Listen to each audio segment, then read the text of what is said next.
Gelagat MK mengubah sistem pemilu. Akal-akalan indikasi pelanggaran semakin mencurigakan. Fenomena loncat orang tiba-tiba entah dari mana asalnya tiba-tiba diajukan oleh partai politik, dan itu hampir semua partai politik yang jadi pelaku di ruangan ini melakukan yang sama. Ngambil orang terkenal tiba-tiba dijadikan calon, dan kader yang berdarah-darah di partai itu kemudian ditinggalkan begitu saja, atau kalau masuk itu ada di nomor-nomor yang dimungkinkan tidak akan terpilih.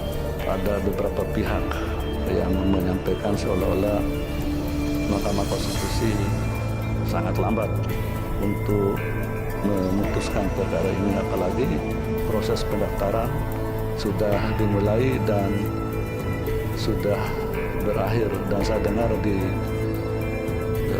beberapa media kemarin, media televisi, ada yang seolah-olah maju mundur untuk mendaftar.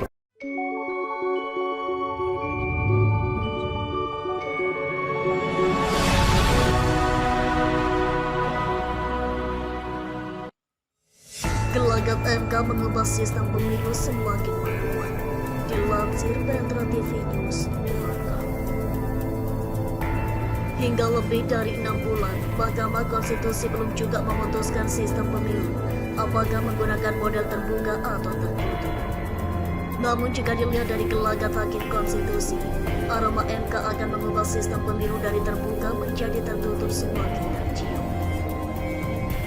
Itu tersirat dari pernyataan Wakil Ketua MK Saldi Isra dalam sidang lanjutan uji materi perkara sistem pemilu Senin 15 Mei 2023. Saldi menilai sistem proporsional terbuka yang saat ini diterapkan lebih banyak merugikan kader parpol yang telah berjuang sejak lama.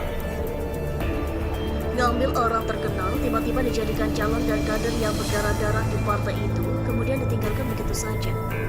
Atau kalau masuk itu ada di nomor-nomor yang dimungkinkan tidak akan terpilih begitu, ungkap Saldi. Mahkamah Konstitusi hingga kini masih mendengarkan keterangan para ahli. Ketua MK, Ahmad Usmar, menepis pihaknya sengaja mengulur sidang putusan atas perkara ini. Bukan pertama kalinya Hakim Konstitusi menunjukkan intensi terhadap sistem pemilu tertutup. Sedikitnya ada 3 pernyataan Hakim Konstitusi yang menunjukkan gelagat sistem pemilu harus diubah. Misalnya soal waktu penerapan sistem pemilu bila diputuskan berubah, hingga penegasan soal MK bisa memutuskan perubahan sistem pemilu di masa hijau kita. Mohon pada pihak terkait, pihak yang berwajib dan pihak yang bersangkutan untuk mengklarifikasi kebenaran pernyataan ini. Kami hanya melansir dan memberitakan adalah yang meneruskan.